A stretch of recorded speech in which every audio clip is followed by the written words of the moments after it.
For today, we do have Paul everywhere, hoping it will work seamlessly. We're gonna give it our best shot. This is the link if anybody wants to use the website or can text to join. Uh, the case presenter today was one of my co-residents, Zach Owens. We went to residency together at Emory, and we graduated last year. Since then, he's joined faculty as a hospitalist at Midtown. He works with the direct care and the teaching teams as well. He's interested in clinical and management reasoning and curriculum development. He's actually on vacation in Lisbon right now, but couldn't not present a case. So thank you, Zach, for presenting a case today. And the case discussants today are also my role models, Rabih and Reza, and I couldn't do the intro, so I'm going to leave the floor to Dr. Manning. Thanks, Youssef, and congratulations on that leadership role. I am so excited to introduce our guests today. Many of you have seen them before. They are the co-founders of the Clinical Problem Solvers, and I'll tell you a little bit more about that after telling you about them individually. I'll first start with Reza Manesh, MD, also known as Prof. Rez, the professor. He's a hospitalist at the Greater Los Angeles VA, and he is professor of medicine at the UCLA School of Medicine. He directs the didactic teaching at the VA in LA and graduated from University of Pittsburgh School of Medicine. He completed his internal medicine residency training at UCSF, and his peers at UCSF recognized him as the doctor most exemplifying the personal and professional qualities of a UCSF physician. So that's pretty amazing. His first faculty position was as a clinician educator at Hopkins. That's where I met him as he was going through a case on the board as a junior faculty member. And for 5 years, he was awarded the Osler House Staff Full-Time Faculty Teaching Award. He is the co-founder of the Clinical Problem Solvers, which I'll say more about, but he also authored an amazing book, which I've read and you should all read. It's called Finding Joy in Medicine. It's a memoir, and it really, now more than ever, I think is something that would bring a lot to you. His co-founder, Dr. Rabih Geha, is an associate professor of medicine at UCSF. We affectionately call him the mathematician.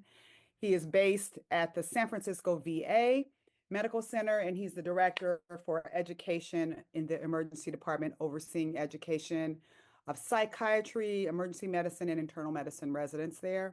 Clinically, he splits his time between the emergency department and inpatient teaching wards. Now, they co-founded together the Clinical Problem Solvers, and it's a multimodal medical education venture, and it's run by a global and incredibly diverse team, which does include our very own Youssef Saklawi. And they host a weekly podcast that I'm a super fan of. And it has all kinds of features such as diagnostic reasoning, anti-racism, women in medicine, queer rounds. But also they have something that is called the Live Virtual Morning Report. And there are people from all over the world presenting cases to them. I think my favorite of all, though, is when they do the series where they just go through unknown cases. And their goal when they set out to put together this podcast and this medical education platform was, to use their words, to democratize democratize the teaching of diagnostic reasoning, and believing that no matter what your level is, you're not too old to learn how to do diagnostic reasoning. You're not too young. They also have a website, the Clinical Problem Solvers website, where you can find diagnostic schemas, illness scripts, and so much more that many of us already use. So I'll stop there. Without any further ado, I'm really excited to welcome Reza and Rabih. You are in for a treat. Can I just say a few quick words? Rabih's going to tackle the first aliquot. First, Dr. Manning, thank you so much for that lovely introduction. You have been a role model, advisor, coach of me personally and the CP solvers. And Dr. Manning actually honored me with writing the foreword for my book, which I think is the best part of the book. So you don't need to purchase it at all. Just read the first page. It's free on Amazon, and that's from Dr. Manning. And then the second comment I wanted to make is, although I'm professor and Rabih's associate, I look up to Rabih in terms of diagnosis. To me, he is my North Star. And he was actually just finished a night shift. So he's texting me right now, and I can't understand what he's trying to say, but I don't know if that's just our texting. We usually don't write words correctly, or if he's just delirious from his night shift. Prof. Rez, there's nowhere I'd rather be than be here with you, with this crowd. It feels a little bit like homecoming to be surrounded by so many familiar faces. And just like you, I feel incredibly grateful for Dr. Manning's introduction. And it's very, very touching and makes me reflect on the 5 years we've known each other and grown with each other. And also to have Yusuf be here.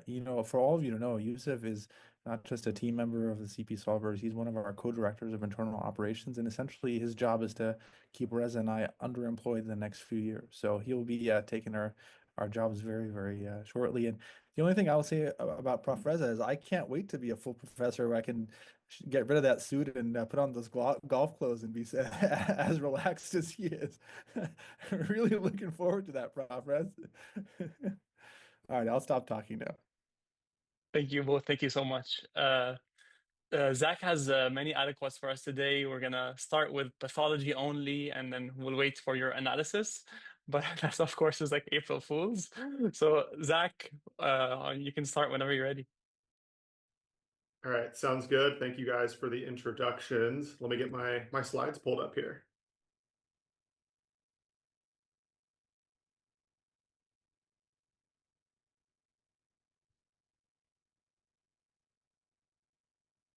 All right, I think we're good to go. So I have no disclosures yet. Here is the Poll Everywhere link that Yusuf shared earlier if anybody missed that initially.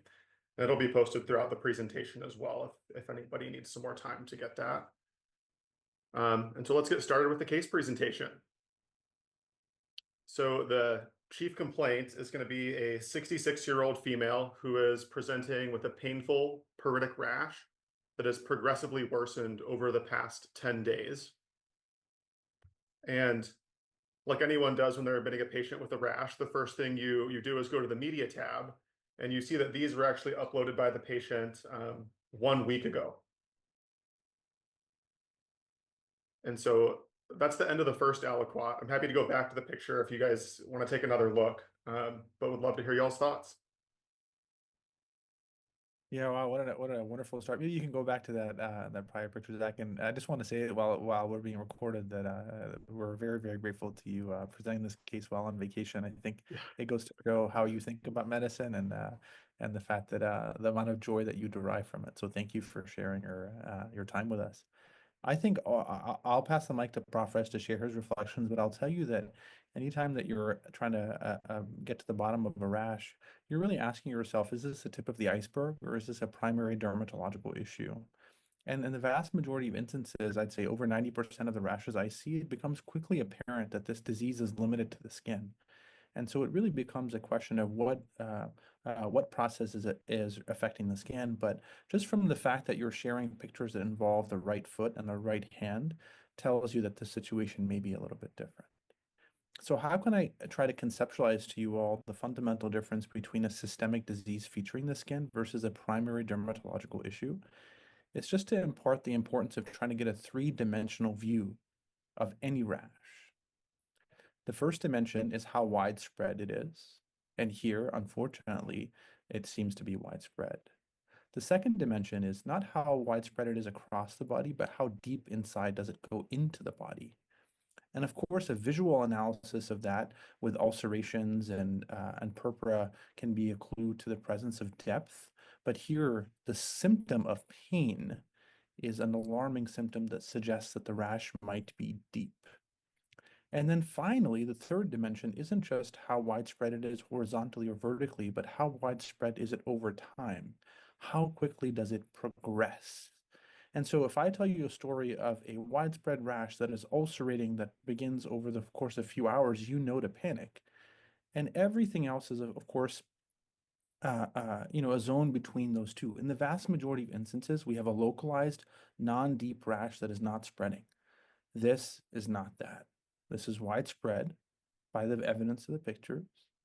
It seems to be deep based on the presence of pain, and given the reported tempo over days, seems to be potentially progressing. So from the get-go, I'm going to ask myself, what clues can I extract from visualizing this rash more closely? But also, given the fact that it seems to be more a systemic disease with cutaneous involvement, let me, while I pay attention to the rash, also not overlook any clues that the patient is telling me about internal medicine problems that perhaps we're more equipped to make faster progress on. So those would be my reflex thoughts. I'm curious, Prof. Rez, what you want to add on and what observations you made about the rash itself. By the way, notice how I didn't have to talk about the rash because I'm probably not confident enough in passing that on to my wiser older brother. Well, I love that approach. And I just want to say, Zach, I'll be heading to Lisbon in a couple of weeks. I'm really excited. I'm going to be going to Comporta. I heard great things about that coastal line. But Rabih, what I'm so impressed by is how Zach started this presentation. And why do I say that? Because us as internists, we often like to get a history, do a physical exam, and most often that is the right approach. But if someone is complaining of a rash, the best thing you can do is not ask about their past medical, their social history, are they having headache or random questions. It's to look at the rash. And that is exactly what Zach has done here. He's demonstrated what every clinician should do, whether they're in the ED, a hospitalist. If someone says rash, take a look at the rash. Let that guide the subsequent questions that you have. And I think you just have to be a little cautious when someone reports pruritus. You're never sure if the rash that you see is a consequence of scratching or if it's something else, like a pathological etiology. And here we can clearly look at this and say, hey, there aren't really scratch marks, which she's probably is scratching herself because she's itchy. It looks to be something more sinister. And then Rabih hit the nail on the head by saying, hey, the painful nature, that pain is a very concerning feature of rash. So I think the exercise here becomes, are there any internal organs involved? And then trying to frame the problem appropriately. So with that being said, Zach, I also would applaud the patient for taking pictures of the rash because the picture says 1,000 words rather than someone trying to describe the morphological appearance of the rash. Thank you both. And I was just wondering, do you put any diagnostic value in the location so far, or is it still too early? I see we have maybe a hand, a leg. Is there any diagnostic value in that, or maybe just not yet? I think, Yusuf, there is, for example, if someone is having a small vessel vasculitis, it typically starts on the legs. And the reason it starts on the legs is you have gravity and there's increased pressure. So those vessels, when they become inflamed, have increased vulnerability due to gravitational force. But when you have like a diffuse rash, it just makes those dependent purpuric lesions of vasculitis less likely. This is to me suggesting a diffuse widespread process. Thank you. All right, so let's move on to aliquot 2. And so this patient was in her usual state of health approximately 10 days prior to this presentation. And around that time, she developed relatively acute onset malaise, generalized myalgias, polyarthralgias involving her bilateral wrists, knees, and hips, and fevers that were actually measured at home up to 102 degrees Fahrenheit. This was subsequently followed by a painful, burning, pruritic rash that involved her distal lower extremities initially, but over the course of several days actually spread to involve her thighs, her chest, her abdomen, and upper extremities.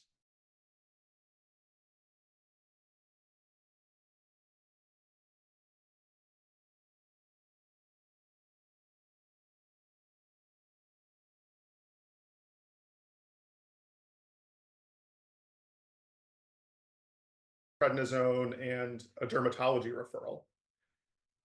However, her rash and associated pain continued to get worsen, eventually involving multiple digits on her hands, becoming progressively more swollen, darker in color, and starting to blister. She also developed a burning sensation and numbness in the right lateral aspect of her wrist and forearm. And so she actually went to the same neighboring emergency room, but was then sent to our hospital for evaluation. And when we talked with her, getting a little bit of additional history, she said she actually experienced a similar but much less severe rash when she had a mild COVID-19 infection 1 year prior to this, and that resolved without any intervention. And so on further review of systems, she did not have any weight loss or night sweats or anorexia, no oral ulcers, nasal ulcers, hearing loss, no chest pain, dyspnea, hemoptysis. Really the only thing that came up on her review of systems is that for the past several years, she'd had about an hour and a half of morning stiffness involving her bilateral hands and wrists. But otherwise, her review systems was completely negative. And so I'll pause there for you guys to share your thoughts. There is so much to unpack here. Rabih, since I commented last, please take this aliquot, my friend. Oh, you got it. But I'd love to capture your sentiment, Prof. Rez. I'll tell you, I think that whenever you're getting so much information through your ears, part of what happens, I think, naturally is it's hard to juggle it all. And so here you are hearing about high-grade fevers, a rash, joint symptoms, muscle symptoms with the myalgias, a history of potentially this having occurred in the past. And I think instead of trying to make progress on putting that together, I think you want to try to triage what's signal and what's noise, what's of value immediately and what's not.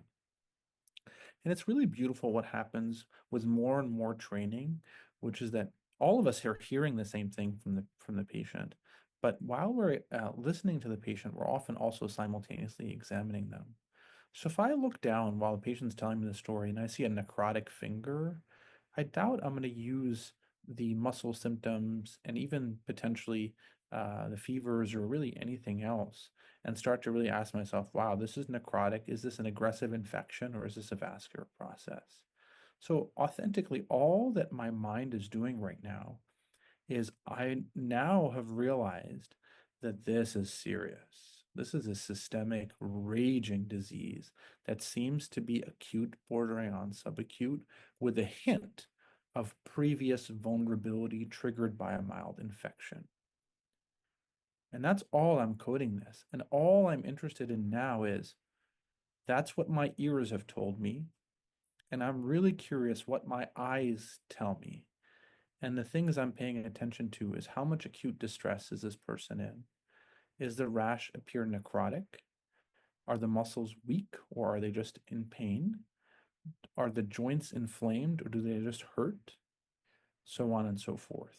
And if I were to try to distill why these questions are relevant, I'm trying to understand what area of discomfort that the patient is having, tracking the skin, the muscle, and the joints, has evolved not just into discomfort, but dysfunction.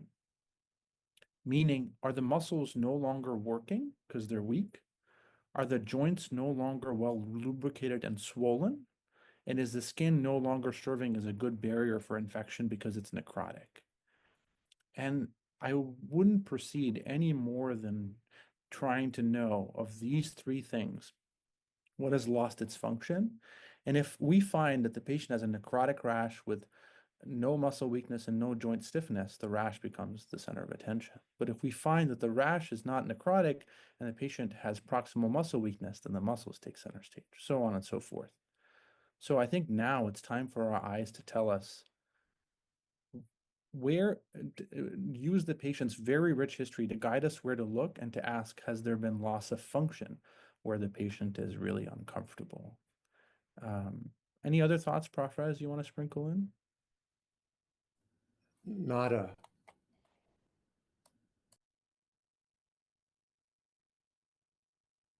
All right, let's keep going then.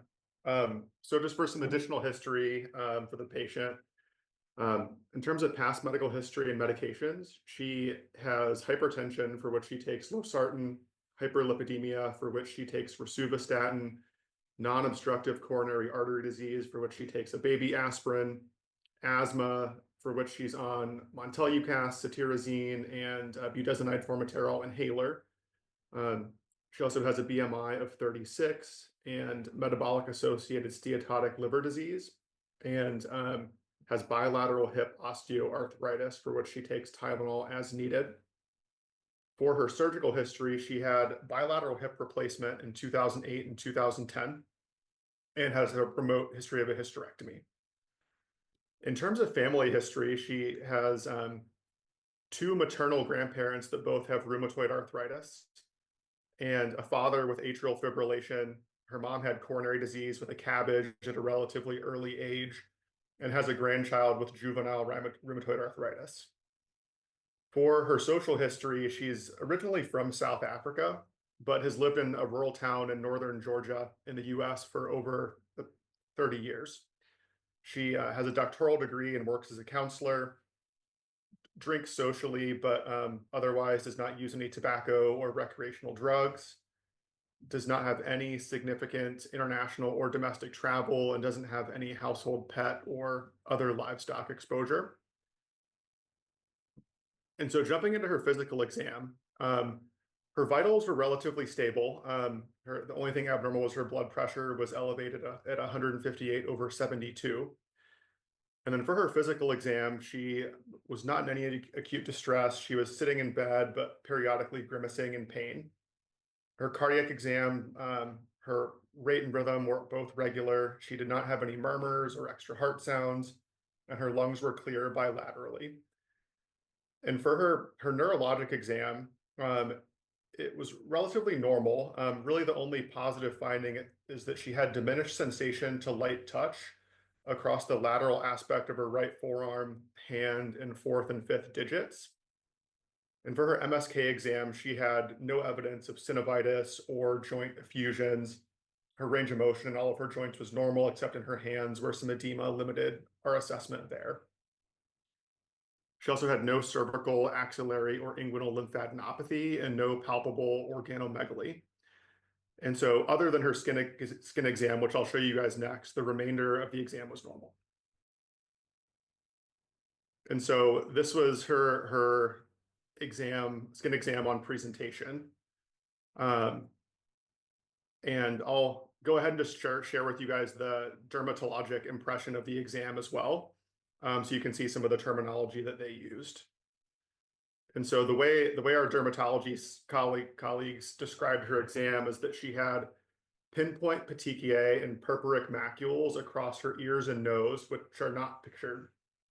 She also had confluent petechiae and macules across her bilateral lower extremities, chest, and abdomen, with some of them being palpable, and some appearing as racemose purpura on her bilateral forearms and right thigh. She also had dusky bulla and plaques on her bilateral fingers that were noticeably worse on the lateral aspects of each. And she didn't have any gingival lesions or oral lesions, and areas of skin folds in her central back appeared to be spared from the rash.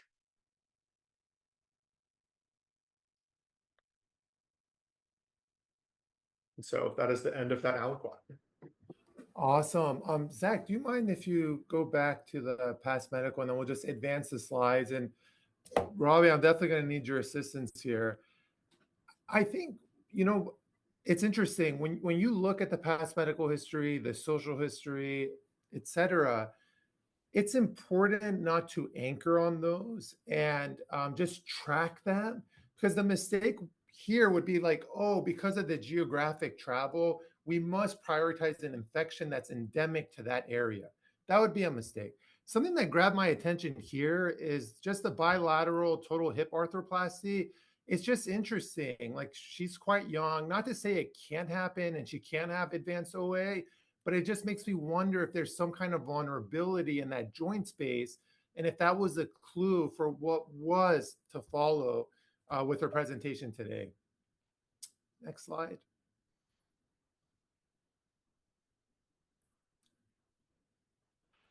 Yeah, here I think that we already know that this patient had a fever. And although we're not documenting a fever here, what that should do to the mind of a clinician is just to translate that to inflammation. And once you're able to make that leap, you know that the three most common causes of inflammation are infection, cancer, and autoimmune diseases. Though, when we're trying to frame this problem, Rabih mentioned it in the previous aliquot, we're saying it's looking like a relapsing, remitting problem, which would be quite unusual for an infectious etiology. And of those three I mentioned, autoimmune would be the best match for on and then off, on and then off. And you can imagine an infection can stimulate the immune system, exacerbating and underlying autoimmune disease that's been yet to be identified. And I think what I get with the sensory stuff going on, it seems that the core of the issue is the vessel, and the vessel being involved is depleting blood to the skin, to the nerve. And this is where we're starting to see the pain, the neuropathy. And it was interesting that there was no evidence of arthritis on exam, despite the patient having symmetric polyarthralgia. But if they're able to range that joint and you're not, really appreciating synovitis, it again goes back to what Rabih said, like you're trying to prioritize where are you going to invest your cognitive energy. And for us, it's the skin. But even in the skin, we go one layer before that. If you go to the next slide, Zach. So it's so interesting. First, this patient came in with itchiness and pain, then had joint pain, then had some nerve pain. But then we look at the skin exam. And what we're seeing here is literally bleeding into the skin. There's bleeding into the skin, and there's evidence of infarction of the skin. If you look at the digits on that left hand, it literally looks gangrenous. And those are two separate problems. The bleeding into the skin is their definition of petechiae. Basically, the red blood cells have extravasated, and it becomes an easy problem to solve in that there can either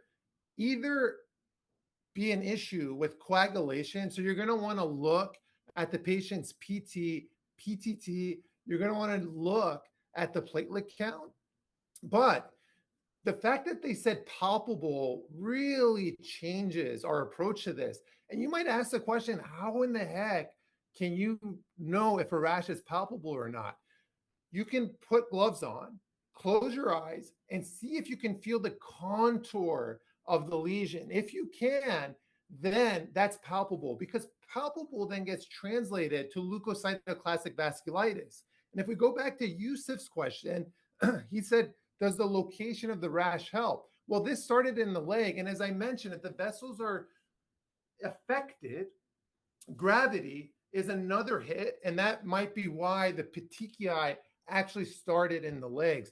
So I think looking at this and reading the description of the dermatologist, a coagulation problem is possible, but less likely. Platelets, less likely. Then the question becomes, what's happening at the level of the vessel?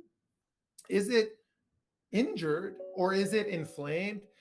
Injured, for example, as we age, our vessels become fragile, and we might hit our hand against something and we see a bruise. Another example of non-inflammatory vessel injury includes scurvy, amyloid, where you're just infiltrating and you're not causing inflammation, but you're just causing pathology within the vessel wall. But the palpable nature really translates to leukocytoclastic vasculitis. That means you have inflammation of the vessel. And I'm going to pass the mic to Rabih to sort of continue along those thoughts and maybe also comment on like the sort of infarcted, what appears to be gangrenous digits of the left hand. Professor, that's such a beautiful and very simple distillation of of this rash. I absolutely love it. And I think that's the tension that we're trying to figure out is this a thrombotic issue or is this a vasculitis? And I think to take it on from where you left off, you will find that as internal medicine doctors, we have a very similar conversation in a different space. And what we do is in patients who have kidney disease that appears to be as aggressive and as vascular as this, is we ask ourselves, does this patient have glomerulonephritis affecting their kidney, or does the patient have a thrombotic microangiopathy? So from the kidney perspective, I think we're much more comfortable discussing a patient who has either lupus causing glomerulonephritis or scleroderma causing a thrombotic microangiopathy. And both of those manifest as renal vascular diseases. And I think Prof. Rez made such a compelling argument that this is a skin vascular disease. And the question is it a vasculitic one? Meaning that the vessel wall, as Prof. Rez so well put it, is the location of the disease, or is this just diffuse thrombosis of the skin? And I think distinguishing between those two on physical exam can be very, very different. But if you ask yourselves, how many patients have you heard about or taken care of who have a vasculitis, who have such extreme severe pain? It's pretty unusual. Most of the time, the discovery of palpable purpura in a patient with vasculitis is a discovery that they make with their eyes, not their sensory neurons. And so whenever you hear this rash, even before you see it, and you see a patient wincing in pain, your priority should be that there's a thrombotic disease of the skin. Now, the truth is that there is overlap. Certain vasculitides have the propensity to actually not just bleed and leak, but also to occlude the lumen and cause thrombosis. But I think the primary pathophysiology we're trying to solve here, as evidenced primarily from the history by the excruciating pain the patient's in, but also by the term that the dermatologists are guiding us to use. They're guiding us to use the word racemose. So racemose is a term that essentially implies that the patient has skin ischemia. And the pathophysiology of that is something that actually Prof. Rez taught me. So I'll hand the mic back to you because I don't think anybody teaches it better than you, Prof. Rez. But you know what I'm chasing right now, honestly, is vasculitis is a no-miss hypothesis, but I worry about a diffuse thrombotic disease of the skin. So instead of prioritizing a skin vasculitis, I would give that a 40% chance of being the pathophysiology here. I don't think we're dealing with a GN of the skin. I worry that we're dealing with a thrombotic microangiopathy of the skin.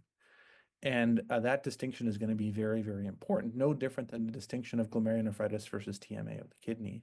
How do we know for sure? A skin biopsy. A skin biopsy will tell us there's a vasculitic disease or that there's actually diffuse thrombi in the capillaries. Of course, the internal signature of this disease will also help us. So if we actually see on the UA that the patient has hematuria, proteinuria, and Rabih CAS, then we assume it's a skin vasculitis. But if we see on the UA that there's only a little bit of protein, no red blood cells, and the patient gets more and more and more hypertensive, then we might move toward a thrombotic microangiopathy. So Prof. Rez, I don't know if you want to jump in and try to explain the Oh my circle. gosh. Yeah. I first just wanted, that was a brilliant point, Robbie. You're absolutely right. Like thinking about the patients with vasculitis and the pain, like this is definitely in something causing infarction of the tissue. And ultimately, what's happening at the level of the blood vessel is you're getting these small microthrombi, and then you're getting the picture, which is really like a network-like picture that then ensues or manifests. And there are mimickers of that, but here there is no mimicker because of the pain that this patient's experiencing. And really reflexively, like a thought that comes to mind, like once you frame it as such, is does this patient have APLS or lupus or something that can cause these thrombi, which then block the blood supply, which then cause the characteristic lesions described by Zach. But I'm right there with you, man. I think thrombosis is the right answer with the amount of pain that this patient is having. Thank you both so much. I love the framework of, is it a clot inside the vessel, or is it the vessel itself that's causing a vasculitis-like picture? And this is what the crowd wanted. The crowd also wanted some ANCA, some ESR, CRP, look for inflammation. We see some liver chemistries in a CBC. We're looking for vasculitis and LDH, liver and complements. So back to you, Zach.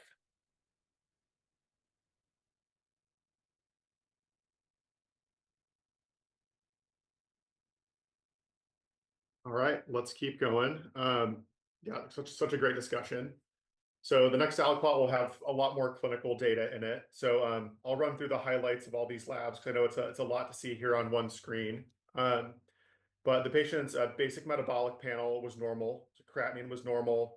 She had a mildly elevated total bilirubin with slightly elevated indirect bilirubin fraction and a slightly elevated AST. For her CBC, she had a mild borderline macrocytic anemia, had a normal white blood cell count with a completely normal differential. And on some of her anemia labs, her ferritin was normal at 191, B12 and folic acid were normal. Her LDH was elevated, but the rest of her hemolysis markers were negative. And we had a peripheral smear that did not show any schistocytes or any abnormal red blood cell morphology. And we had some coagulation studies that showed a normal PT-INR, a normal PTT, a low fibrinogen, and a very elevated D-dimer level. And then some other labs that were collected had a urinalysis that was completely normal with no hematuria, proteinuria, and no casts noted. She had a normal respiratory viral panel, normal ESR and CRP, and her CPK was slightly elevated at 332. And we also got some imaging. So she had bilateral lower extremity venous Dopplers that were both negative for any deep vein thrombosis. She had x-rays of her hands, wrists, ankles, and feet, which showed some degenerative changes that was consistent with osteoarthritis, but no signs of any inflammatory arthritis. And she had a CT of her chest, abdomen, and pelvis with IV contrast that was largely normal and didn't show any signs of underlying malignancy, any lymphadenopathy, or organomegaly. And so I'll pause here again for y'all's discussion. And I wanted to ask you, Rabih, before you hop in, just like we see a very impressive rash, but the labs you asked for, the ESR, the CRP are normal, the PTT, the INR are normal. So I just wanted to see where your brain is at and what are you thinking about? Yeah, my brain is at. I need to call Prof. Rez. This is exactly what I would do. I'd hop on the phone and be like, hey, that big brain of yours, I need it. But I was just going to jump in and say, to answer Zach's question that he posed about which consultant you'd call, I'd call everybody. Honestly, this is such a complicated case. And I think we need all specialties on board. But Prof. Rez, I babbled a lot last time, so I'd love for you to take this. And the only thing I will add is we definitely need a lot of people to think about this case for sure.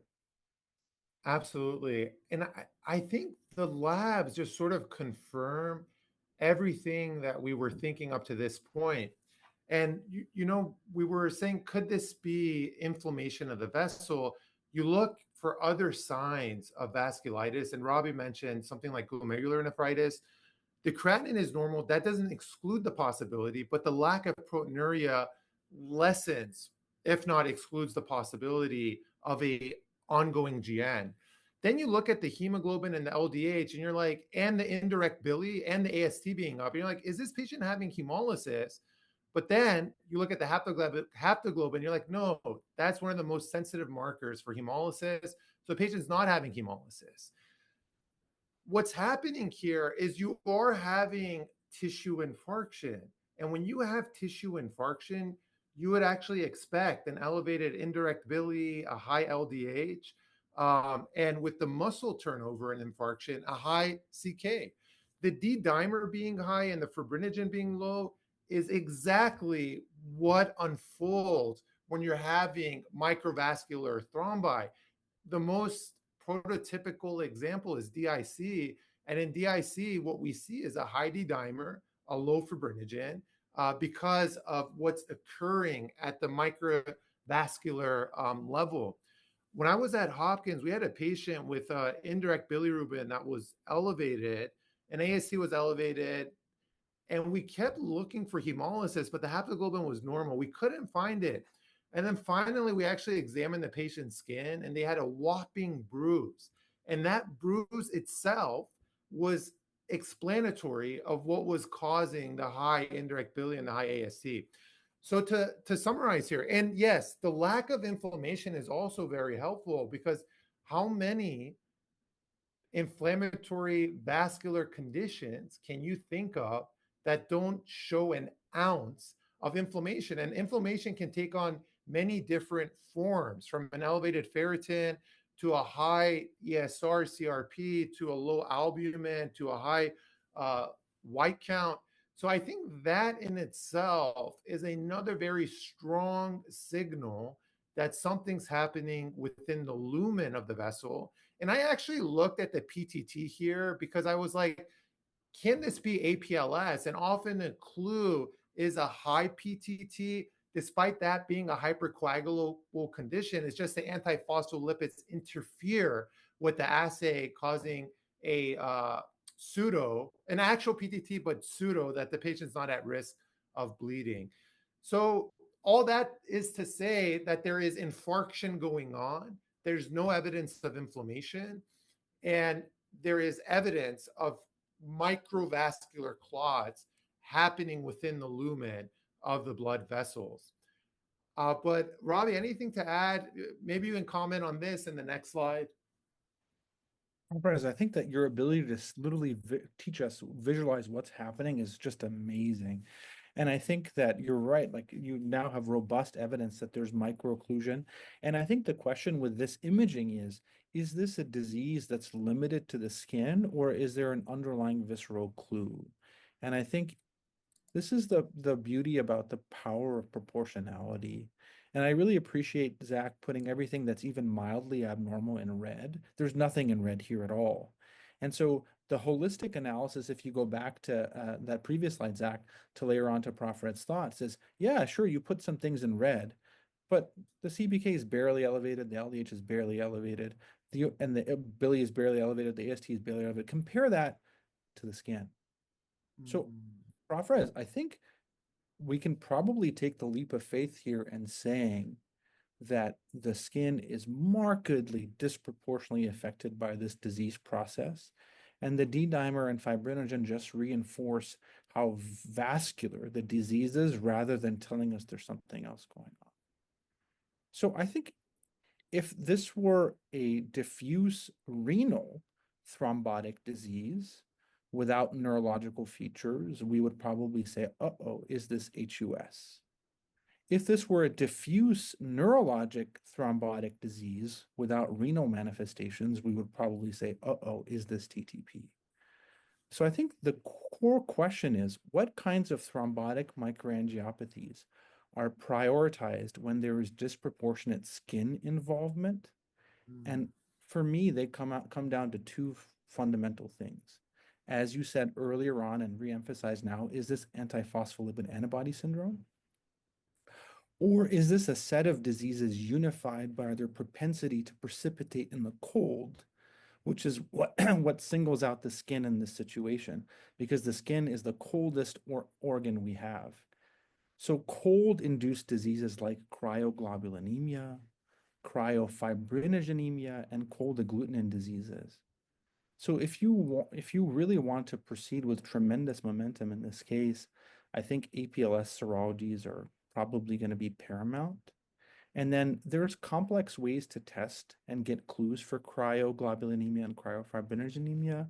But the most definitive way, honestly, is to do a skin biopsy and do staining for those two precipitated proteins.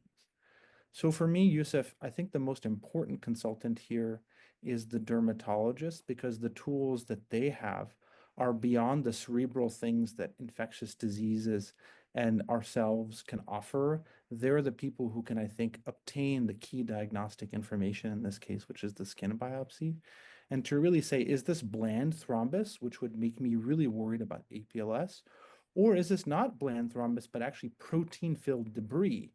in which case the cold-induced diseases would be very, very worrisome. Any final thoughts, Prof. Rez, before we hand the mic back? I love that. That's terrific. And Zach, if we can please merge the next two aliquots so we can leave some time for the expert. Oh yeah, for sure, we can do that. All right, so just a brief hospital course. So when the patient arrived, dermatology, hematology, and rheumatology were all consulted. The bullous lesions on the hands were actually lanced at bedside by dermatology, and they performed a punch biopsy of one of the racemose lesions of her right thigh. She was started on therapeutic Lovenox and did have some gradual improvement in both her skin lesions and pain, and ultimately was changed to apixaban 5 milligrams twice a day. And she also received gabapentin for a right ulnar monoarthritis that led to some symptom improvement. And so, sorry about that.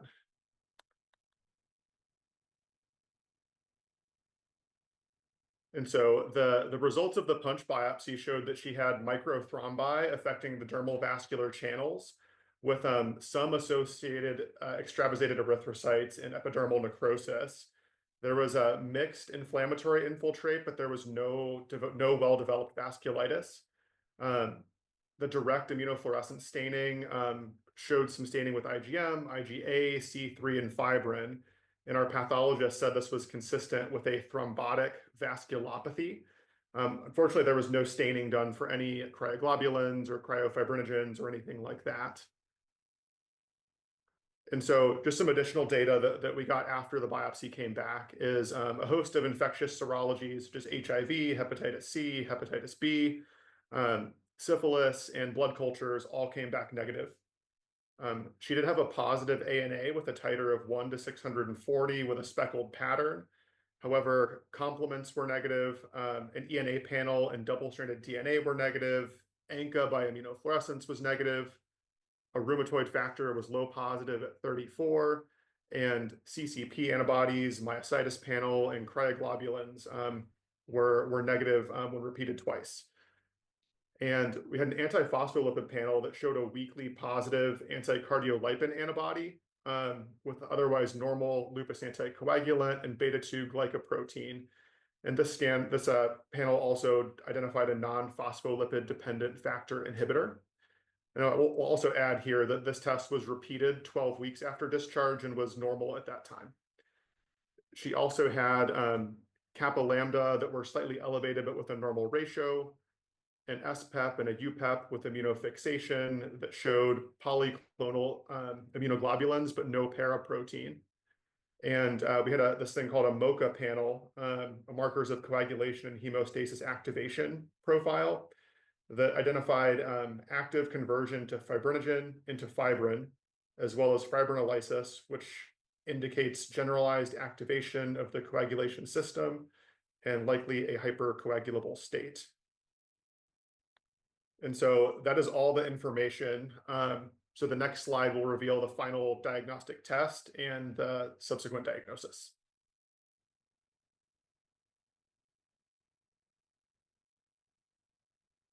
Actually, I was really hoping Prof. Rez would unmute. What are you thinking? Well, I'm thinking I've never seen this mocha. It's making me want to go to Starbucks and get a mocha, honestly. That's what that does for me. But I just, I'm doing my cognitive autopsy in real time. And I just like, for me, the highlight of the case discussion was being able to tease out vessel inflammation. And I think my mind went there because that's what I'm so comfortable with is vasculitis rather than a thrombotic microangiopathy. But this is such a great lesson learned that pain and that infarct and the lack of inflammation all is consistent with thromboses within that lumen. And the rheumatoid factor is always a really interesting test in that so many things can cause positivity in rheumatoid factor. And it's actually quite sad that it's labeled as such because people will see that and automatically be like, hey, is this rheumatoid arthritis? But the truth is, anything from mixed cryo to lupus can cause a positive RF. Really, Rabih, so where we left it last was, could this be APLS or could this be some kind of cold related disease? And we know that cryos involve the skin, the joint, the nerves, the kidney. We also know that cryo can cause positivity in rheumatoid factor. Furthermore, we know that cryo comes in two main forms, type 1 and then type 2/3. Type 1 is the monoclonal protein, while type 2/3 is the polyclonal. So here with the RF being positive and the APLS just being weakly positive, of course, there is an entity of seronegative antiphospholipid syndrome, but no non-rheumatologist should ever say those words. We should save that for the rheumatologist to say. So I would love that. I don't know, is this pushing you towards more of like a mixed cryo, or is there another diagnosis that comes to mind here, my friend? Yeah, I think you're spot on, Prof. Rez. I think that I share our reducing enthusiasm for APLS based on the serologies, and also based on the fact that there was a positive immunoglobulin staining in those blood vessels, suggesting an immunoglobulin-based disease process. And yeah, I think that, it's hard not to think cryoglobulinemia, given the positive RF, which is a feature, as you said, of type 2 or type 3. I think the counter argument to cryoglobulinemia is the fact that the C4 is normal, because in the vast majority of patients, the C4 is low. So this is pushing me to wonder if the much less common version of cold-induced disease, cryofibrinogenemia, is the culprit. So I think for me, the negative APLS serologies push us much more to cold-induced disease. Cryoglobulins are way more common than cryofibrinogens, but there is enough holes in the possibility of cryoglobulinemia with the unimpressive C4 that I think certainly testing for cryofibrinogens is probably a wise idea. But yeah, I think, yeah, I'll just leave it at that. See what we can learn from our team here. All right. Yusuf, did you want to share the group's diagnoses, or do you want me to reveal the last test and diagnosis? We have some votes for cold agglutinin disease, maybe Waldenstrom, maybe polyarteritis nodosa in the chat. So yeah, we can hear from you, Zach. Okay. All right. So a diagnostic test was performed, and it was serum cryofibrinogens were ordered, and they were positive on both initial and repeat testing, which led us to a final diagnosis of cryofibrinogenemia, which was initially triggered by her COVID-19 infection, a year prior, and we thought may have had recrudescence in the setting of a viral syndrome that preceded all of this. With her positive ANA, there was a question in her ongoing inflammatory arthritis. There was a question whether she may have some underlying autoimmune or connective tissue disease, but she didn't meet any diagnostic criteria or have a presentation that quite fit with anything like lupus or another common autoimmune disease. And just to wrap up her clinical course. So she was discharged from the hospital on a DOAC and topical steroids. She had a recrudescence of symptoms several weeks later, requiring readmission, where she was started on prednisone and azathioprine and pentoxifylline with good symptom improvement. And she has overall had very good disease control since this time, with only sporadic flares, usually during the winter months. And she eventually got to the point where she was able to come off apixaban, stop pentoxifylline, and just continues at this point on azathioprine 50 milligrams daily. And she is following with both hematology and rheumatology and dermatology, and still has some ongoing signs of inflammatory arthritis, but no interval development of any autoimmune or connective tissue disease or underlying malignancy. Thank you all so much. Thank you, Rabih. Thank you, Reza. I will hear your reflections, but before that, we have an expert here with us today, Dr. Gaddh, who is board certified in hematology oncology. She specializes in bleeding and clotting disorders, specifically thrombotic disorders, inherited acquired thrombophilia, and cancer-associated thrombosis. She's been at Emory since 2012 and is an associate professor in the department. And Dr. Gaddh actually interviewed me for residency, so I'm glad to introduce her here today. All right, thank you, Yusuf. And I feel very, very uncomfortable being called an expert here. After such a great discussion and a great case presentation too, I think Zach, you did a great job there. But just a mind-blowing discussion. So I start my presentation with a disclaimer that almost everything I have to talk about has already been discussed and just in a brilliant way. So, I think what I'm going to tell you is just like a recap of what was discussed already by Rabih and Reza. So can I share my screen here? Yeah. Okay, can you all see that? Okay, perfect. All right, so I'm going to briefly talk about retiform purpura and cryofibrinogenemia. I am only one of the 4 specialists that need to be together while talking about this disorder. So please bear with me if there are things that I don't know about, but we have excellent experts here who can chime in. All right, so retiform purpura, right? So what does that really mean? Retiform means, or racemose means branching or reticular pattern, and that develops because of partial or complete occlusion of the tiny vessels in the skin. And then there is purpura, which means it's a non-blanching erythematous lesion. And these are of vascular origin, as was discussed in detail already. So any occlusion of the vessel supplying the skin, so compromise of blood vessels or blood flow serving the skin causes ischemia and then purpura and necrosis. And that is why it's not uncommon to see ulceration also in these lesions. And it was really fascinating to hear how you shared your thoughts about whether this is an inflammatory, primarily inflammatory process versus primarily occlusive thrombotic process.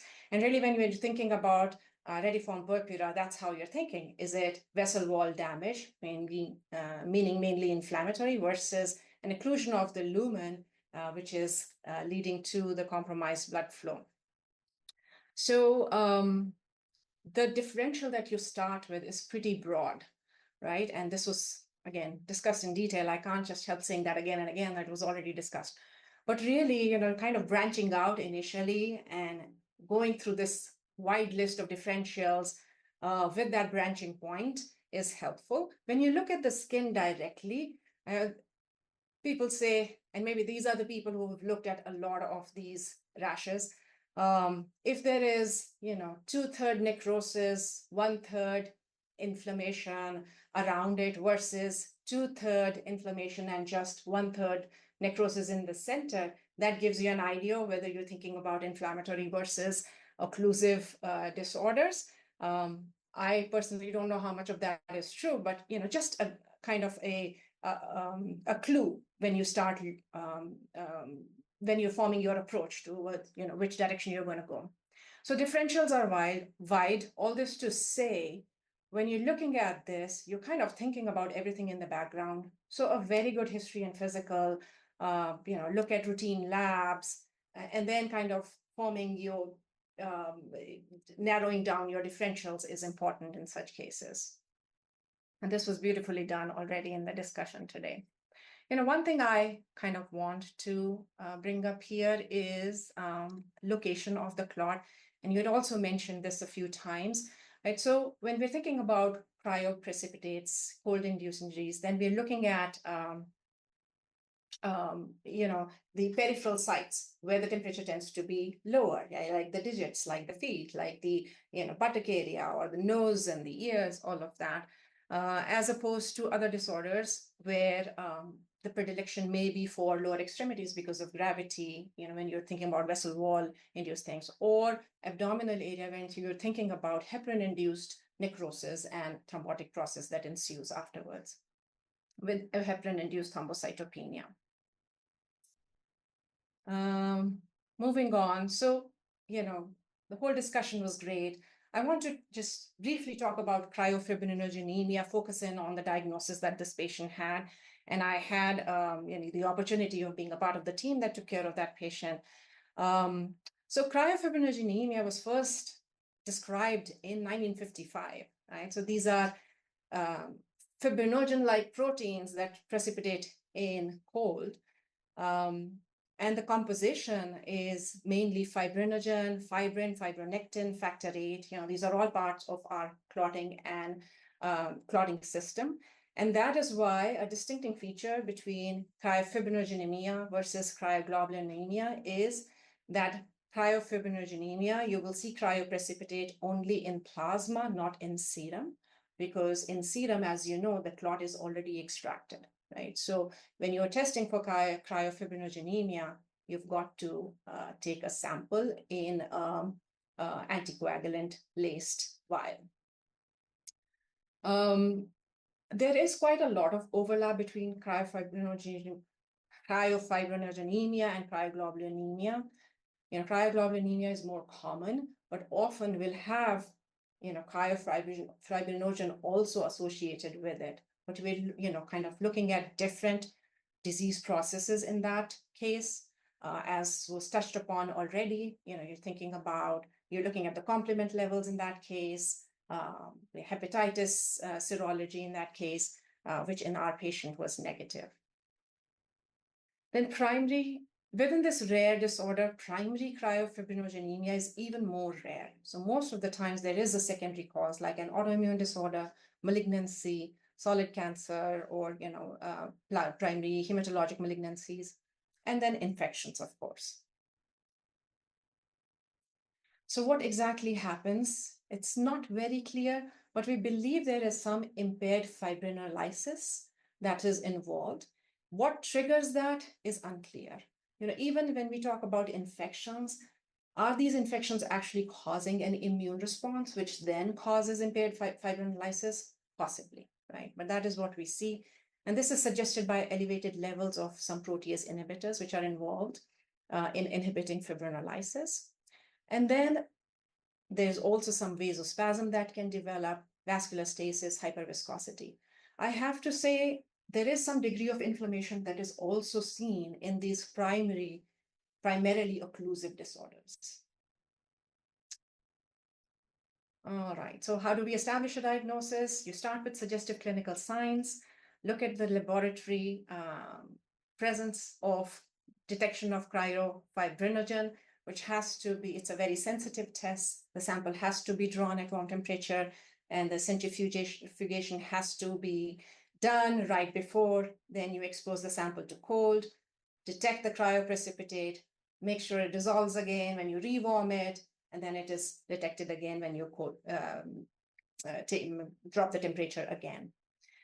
And most of the times you have to wait at least until 72 hours for it to be picked up. In our patient's case, I think it was, 48 hours that it took, I think about that much.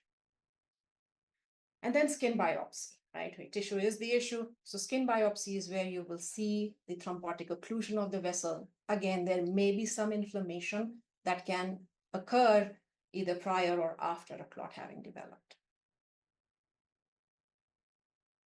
Clinical presentation, believe it or not, large majority of these cases are actually asymptomatic. So the real incidence is not really known.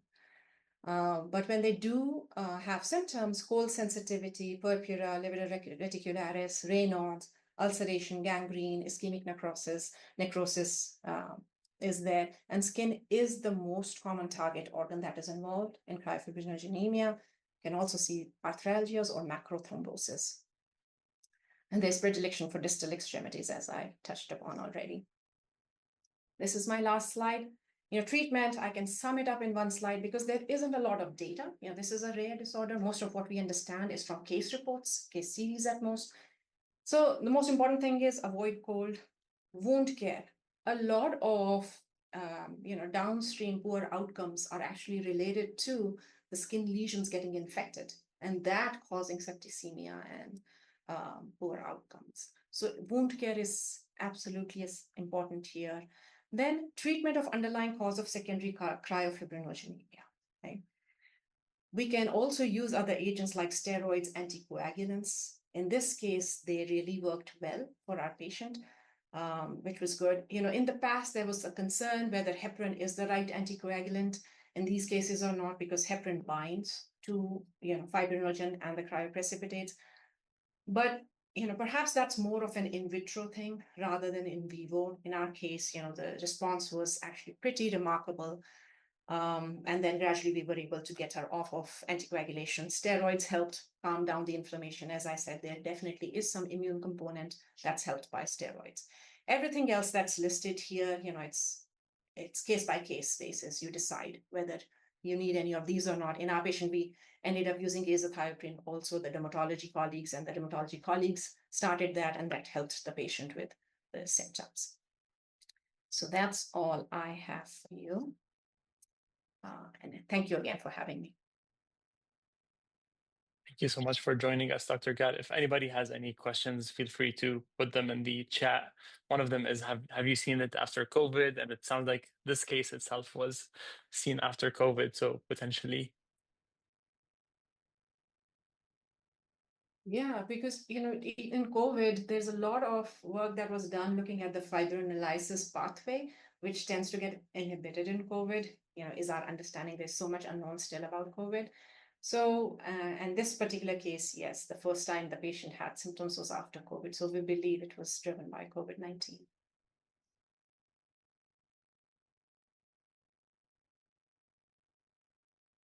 And if anybody has any other questions, please put them in the chat. Rabih, Reza, I don't know if you want to have any final words. My final words is, Dr. Gaddh, that was phenomenal. Thank you so much for that teaching. Thank you, Zach from Lisbon, Yusuf, Dr. Manning. Really appreciate all of you. Thank you, Rabih, for an incredible discussion. Thank you so much, everyone. Hope you all have a wonderful day.